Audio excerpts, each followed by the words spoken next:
Thank you. The 13th of September, Rabbi Levitt, Pele Yoetz. 13th of September, and not only is it the 13th of September, it's Yud Zayin Elul. Wow, we're already into the second half of the month of Elul. Oy vey, oy vey. So we have to get on the ball. Be'ezus Hashem. Okay. All right. So, okay, so that's that paragraph. And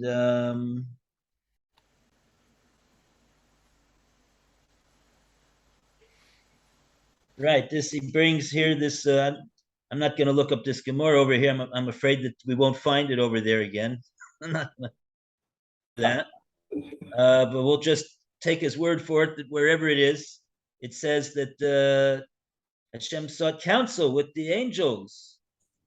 And do you know where it was that Hashem sought counsel with the angels? When Hashem said, Nasa Adam, let us make man. So he asked, the Medrash said, that Hashem sought the counsel of the angels. Is it a good idea or is it not a good idea? And that's when they gave his opinion. Then that's when the angels, they gave their opinion. Some said no, some said yes. So again, the Pele Yoetz is saying just because he's the leader over here, he's the spiritual guide and leader of the city. That doesn't mean that he shouldn't seek advice and counsel of people that are in a lower position and a lower stature, and they could sometimes give him very important advice and direction how it is to lead the city. And like he said in previous paragraph, that even his judgments in various cases of monetary disputes, as well as others, he should not only just look into the Shulchan Aruch, so to speak, and get the strict letter of the law. Here this is the top paragraph on page 97, but he has to take into account the what does he say over here? You take into account other factors. Where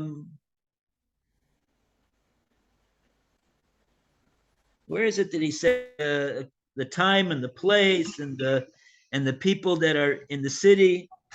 He said that somewhere. I don't see it here right now.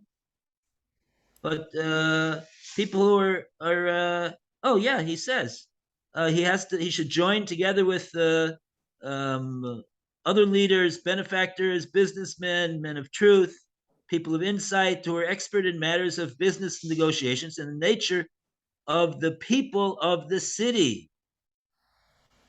This is what he has to take advice on.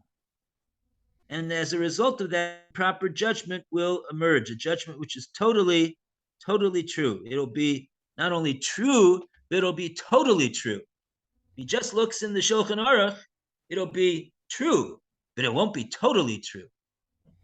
So it's got to be totally true.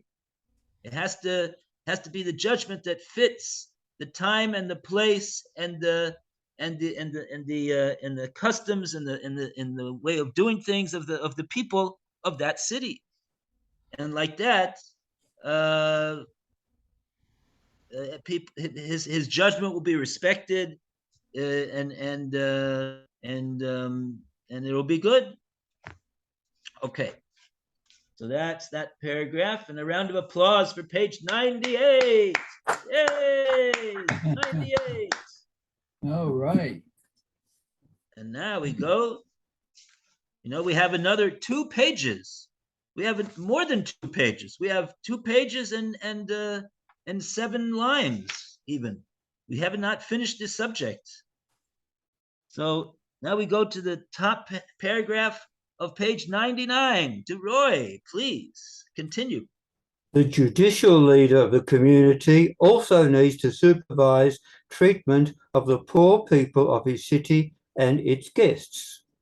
He must especially have pity upon the Torah scholars of the city, taking a personal interest in their difficulties and how they are providing for themselves.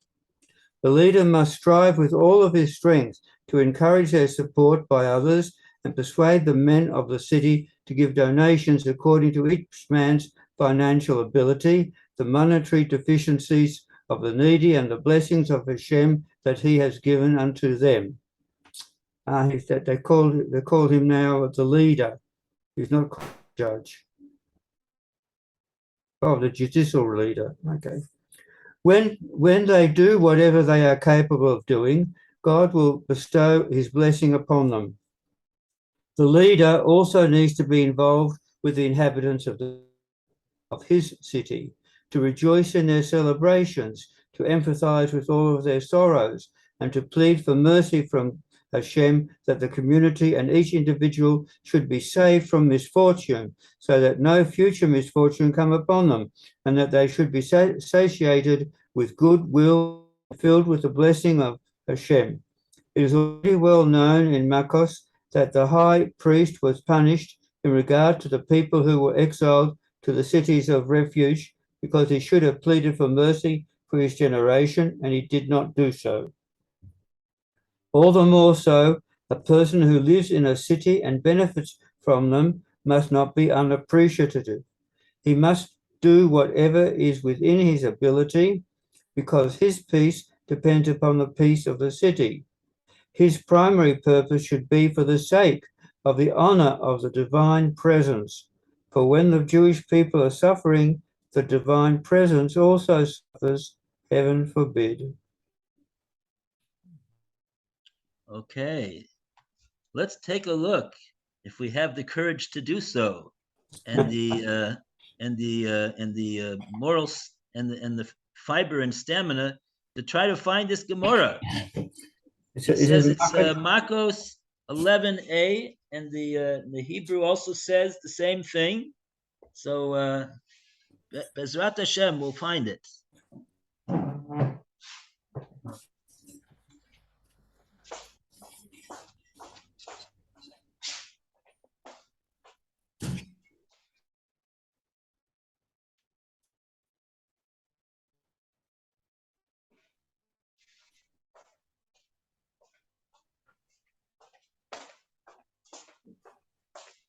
Okay, let's see here.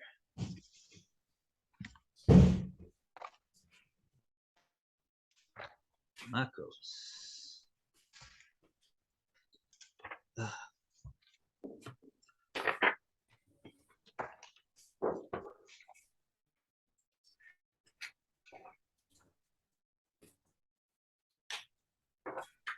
Okay.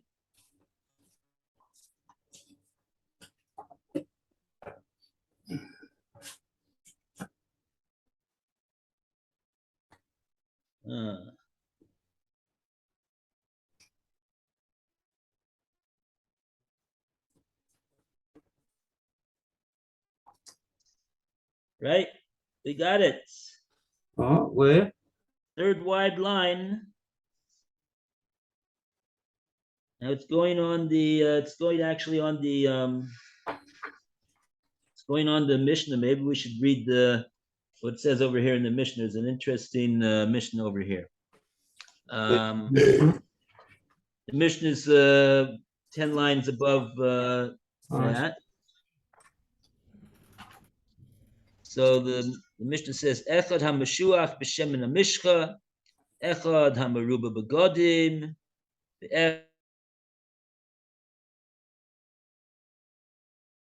Machzirin es harotzeach. So all of these three types of Kohanim, they're Machzirin es harotzeach.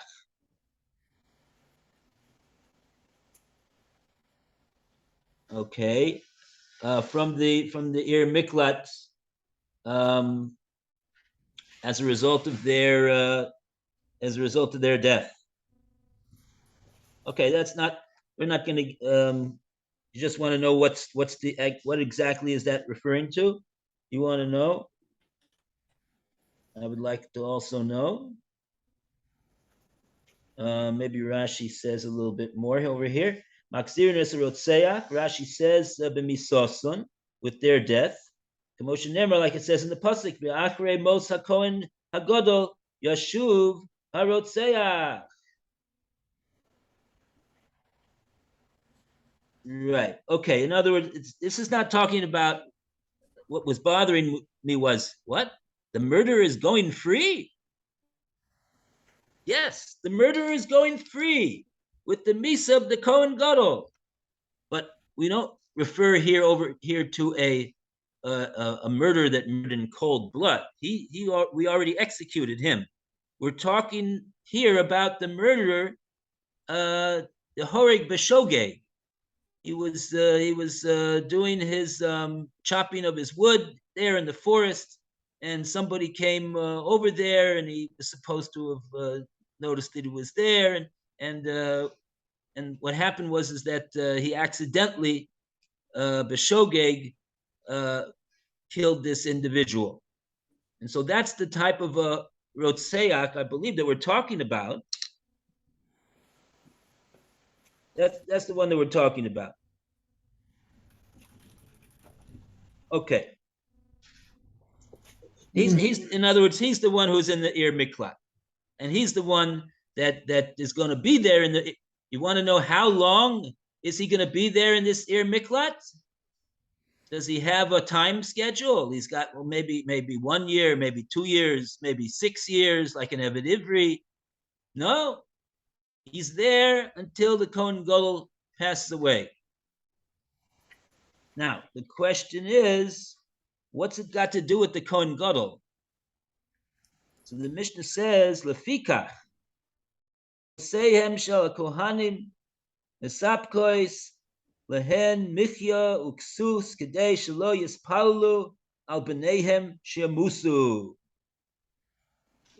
Okay.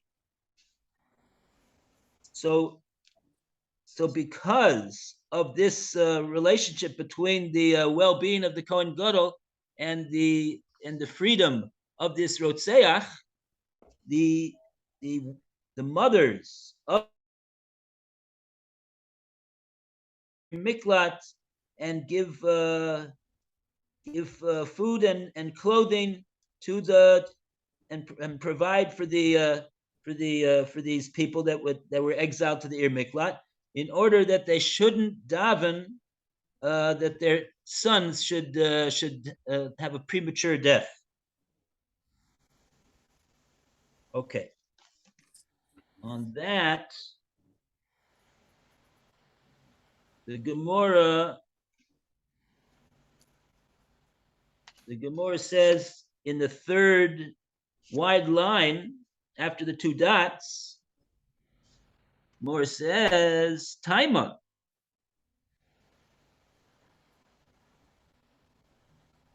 Oh. Now I wonder whether this is the right place, actually. I thought it was. No, that's right. It says it's got a couple of versions of this that the Kohen Gadol should have prayed for their sons and should have helped people.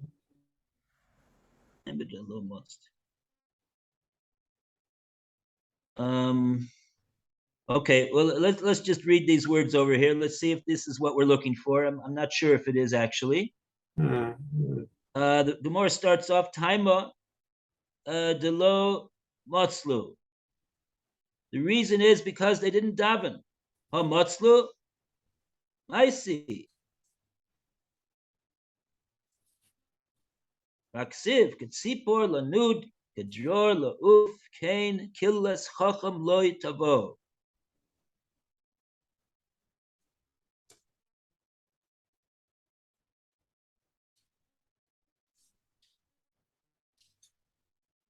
Okay, this is a bit difficult of a Gemara over here.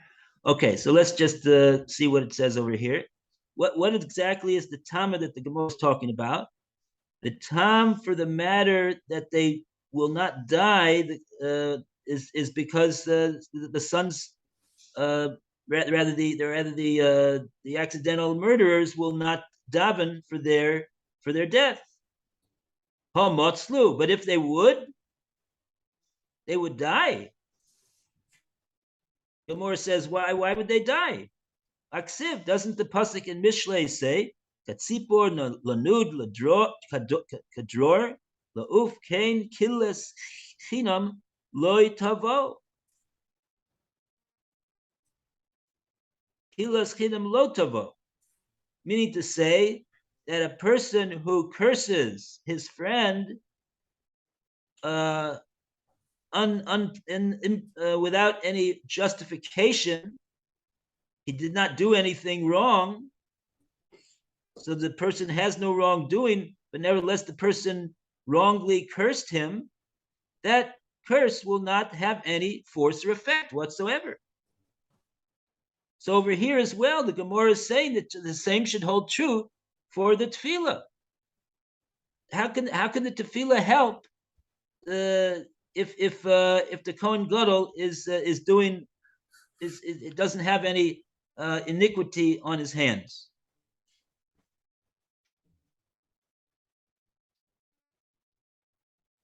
So on that, the Gemara said, Amar Hausaba, the Pirkei, the Rava Shmili. He heard from the teachings of Rava. Shahaya lehen levakesh rachamim al doron. Oh, there we go. He does have iniquity on his hands, this Kohen Gadol. What's his iniquity? Rava says, because he should have requested mercy for his generation, below Bikshu, and he did not do so. What do you mean he didn't do so? How do you know he didn't do so?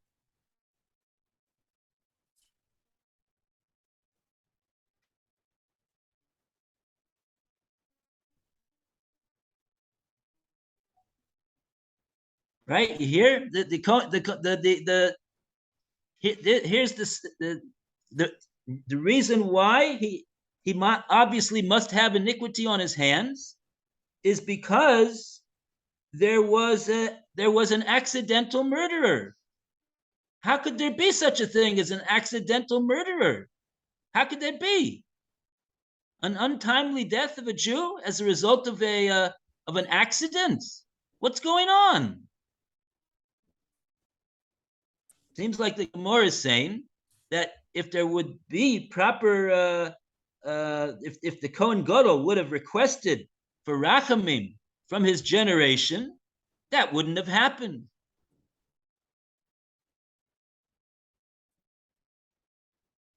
And therefore, he does have some iniquity on his hands. And therefore, the tefillah of the accidental murder that he should die is going to be accepted.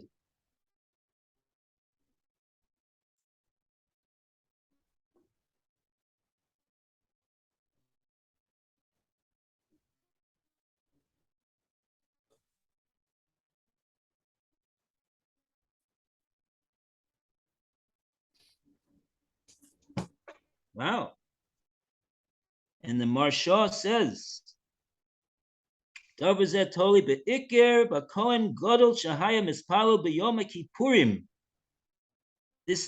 the main focus over here is the tefillahs of Kohen Gadol on Yom Kippur. Amachilas ha'avon la'am Yisrael, to retreat Hashem, to have mercy on the Jewish people and to be mochel them for their iniquity, the iniquity of the Jewish people. V'al yedei kain yizbatlu gezeros ros, and on account of that tefillah of the Kohen Gadol on Yom Kippur on behalf of the Jewish people, his request for rachamim, then the gezeros, the evil decrees that would have fallen upon the Jewish people will be nullified. Hayalolis palel yeshuvu harishoyim mi'avonoseyim mi'anatzlu migzeros ros. And not only that, says the Marsha, but he should also, he is required to daven for the Rishoyim of the Jewish people, that they should do tshuva and they should return to Hashem and not do any more evil things. And like that, the Jewish people will be saved from evil decrees also. So, like in particularly to daven for the people that they're Rishoyim. So that's the responsibility of the Kohen Gadol.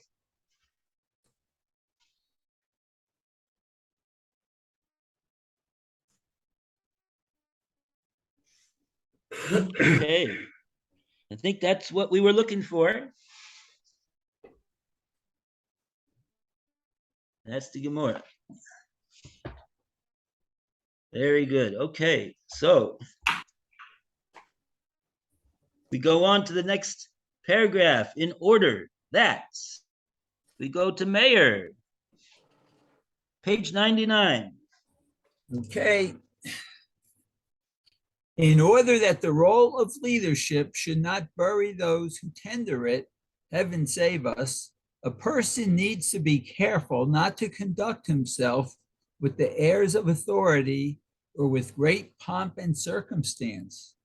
When people honor him, he must take to heart his extremely small value on God's scales of judgment, as has already been said in the entry of Gaiva. Okay, and will be clarified further in the entry of Anava.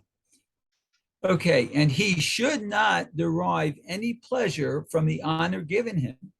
The statement of our sages in Sanhedrin, conceal yourself and you will live, is well known.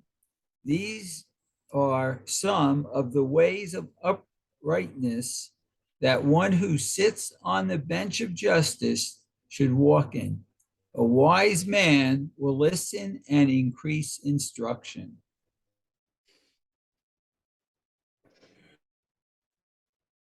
Okay. In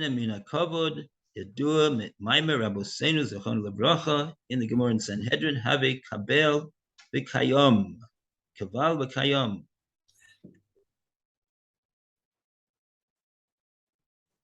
Kaval.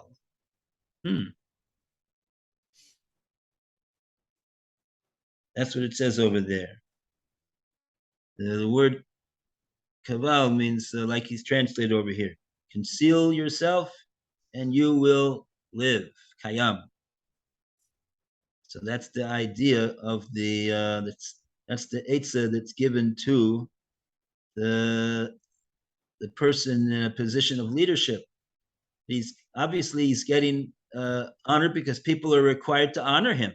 That's their obligation to honor him. This is what they need to do because that increases his authority, and like that he has a strong hand to be able to do what needs to be done in the city. So then the city benefits from the authority and the regard that people give to the leader of the city. But at the same time, his own personal avodas Hashem should not to become a Baal Gaiva, obviously. So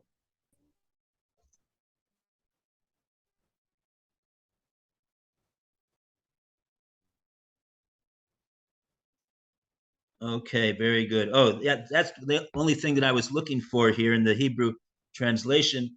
And he says over here, these are some of the ways of uprightness of one who sits on the bench of justice.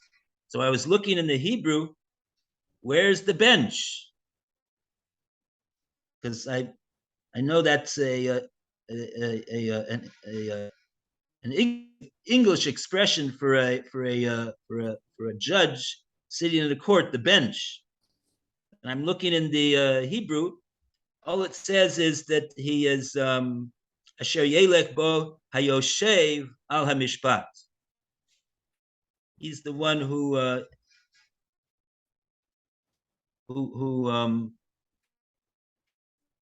dwells upon and sits on the matter of justice. No mention of a bench. But I guess if he's got to sit somewhere, you got to invent a bench. So that's how the expression of bench started. How do you like that? Very interesting. It all comes from this expression in the Gemara about Yoshev ala Mishpat.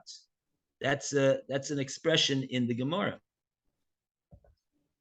and perhaps it goes back to the Tanakh as well. Okay. So, and now we go to the next paragraph on page 99. To continue. I want to speak.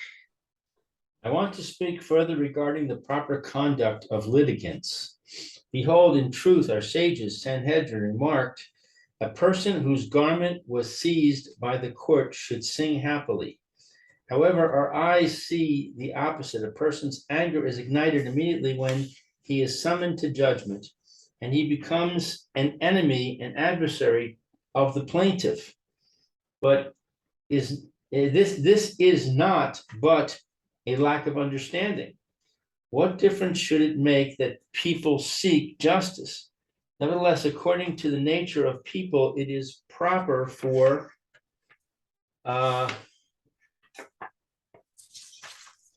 sorry, my page is sticking here. It is proper for someone who seeks and pursues peace to try and avoid summoning his friend to court. And he should attempt to adjudicate their differences through common associates and friends. If nonetheless he cannot avoid summoning him to court, he should first go and speak to him words of peace. My brother, my friend, let it not be bad in your eyes, for we are truly brothers. My heart is completely with you in love and fraternity. Just we are divided by our opinions. Both of us want the truth and justice.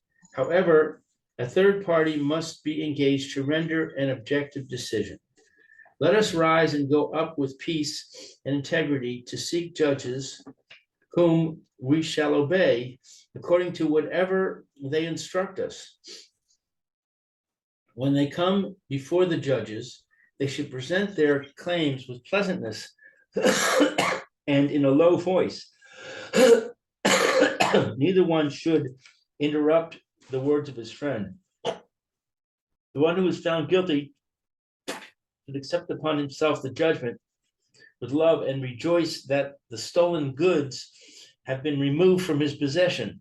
Afterwards, they should be beloved friends just as before anything happened.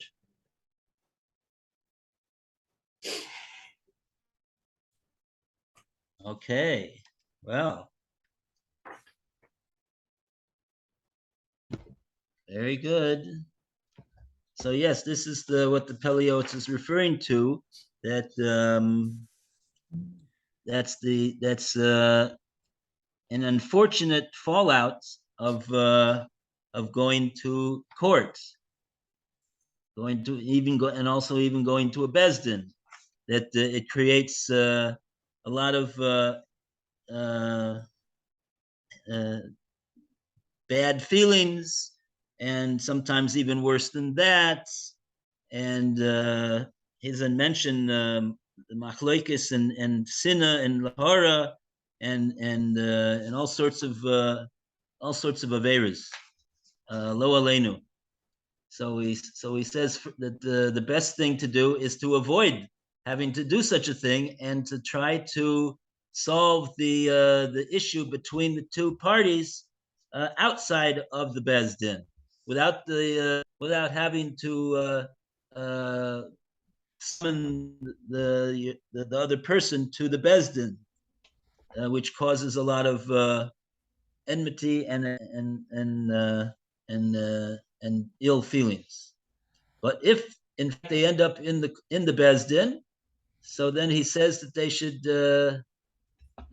conduct themselves with great regard for everything, and with pleasantness, and accept the judgment, and be beloved friends. Okay, Halavai, that's what they should do. And of course, the point is, how can one be expected to do that? Really, it seems to me that it's all dependent upon emunah and bitachon. If a person believes in Hashem, and he believes that whatever is going to happen in this Beis Din is really the Ratzon Hashem, that the decision that the judge reaches is essentially the Ratzon Hashem. And whether he thinks that it's fair or that it's not fair, that's the way Hashem wants it to be. That's the judgment. And so if he's going to complain about the judgment and resent the judge or resent the other party, he's basically saying that he doesn't think that Hashem runs the world in the correct way, and that he knows better how to run the world, and it's not fair. So of course that's not a proper way to think, and so therefore to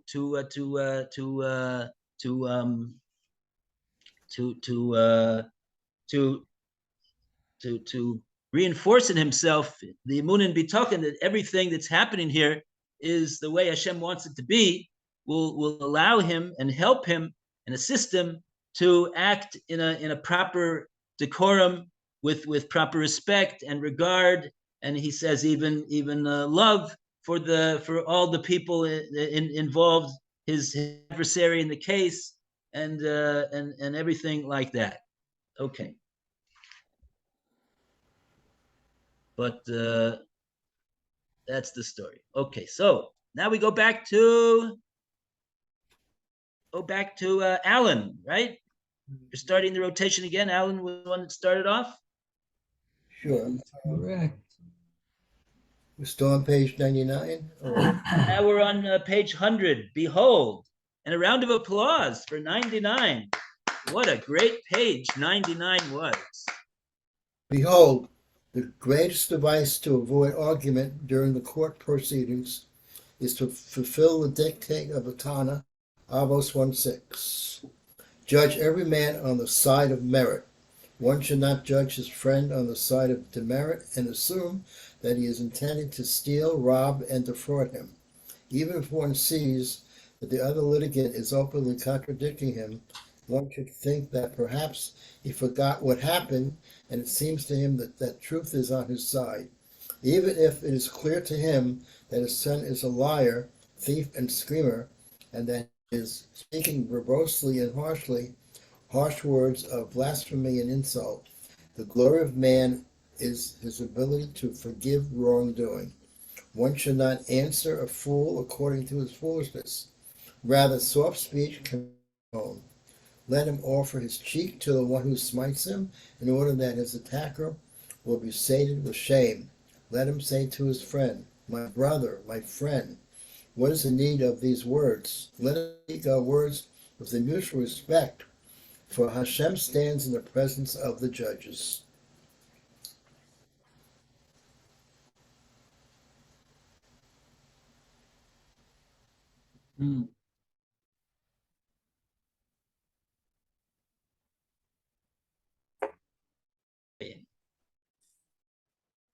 So that's the Mishnah in Avos. Judge every man on the side of merit. Give him the benefit of the doubt.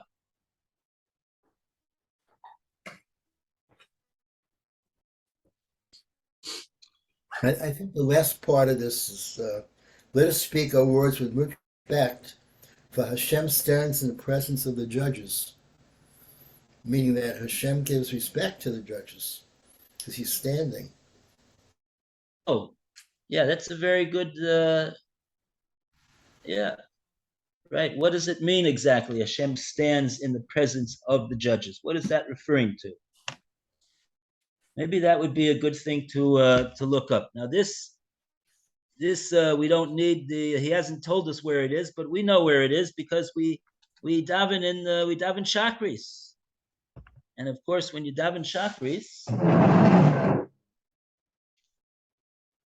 Yom Shlishi, this is the capital Tehillim that we say for Yom Shlishi. Let's take a look over here in our Siddur.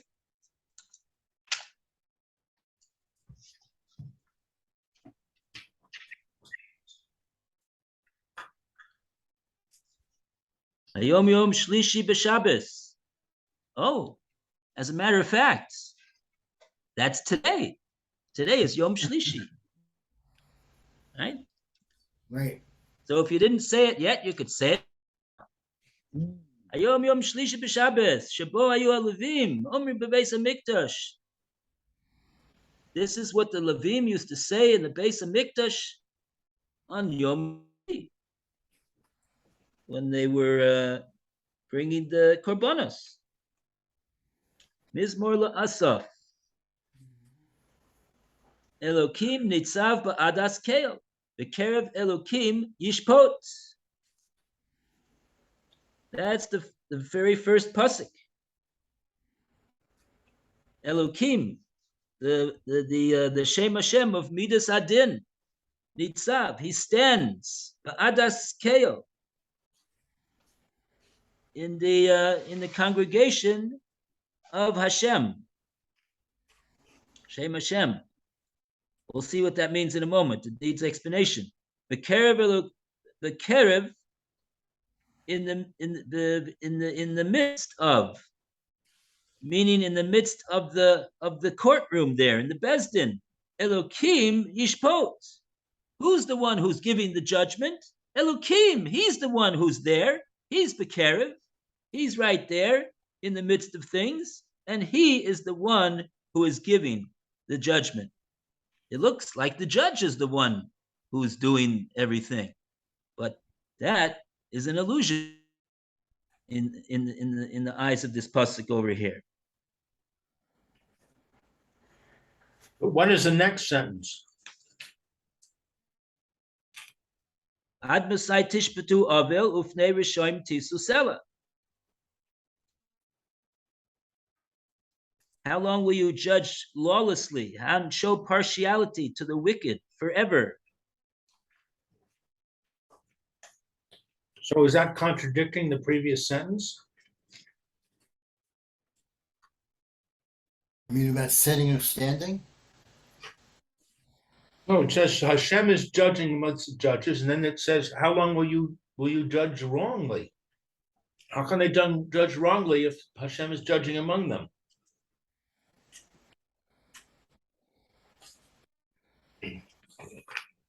Okay, it's a good question.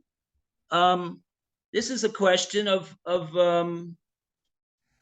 right. Let's say the judgment in the court case is on the defendant for murdering another person. So now, what do we say about the fact that that person murdered somebody? Was that something that Hashem didn't want to happen? Was Hashem where was Hashem over there to allow that to happen?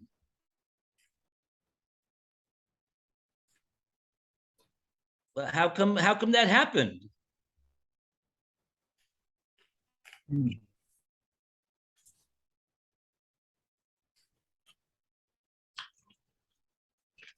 So it was going to happen because that was the judgment that Hashem made on Rosh Hashanah of the previous year.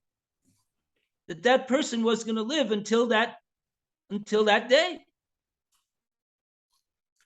Unless we say to the murderer, you shouldn't have done that.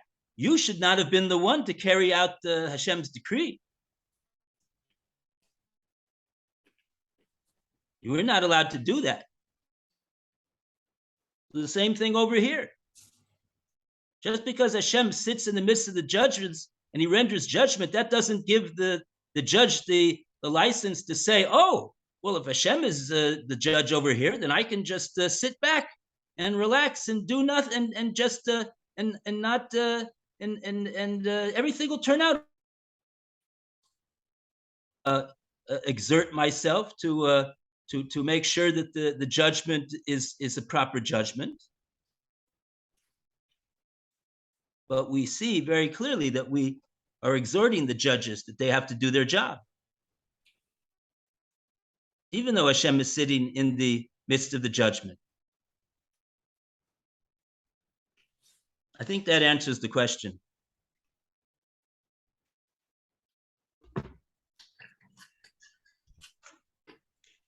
Okay. So now we go to the next paragraph. The litigants. And we go to Roy to continue.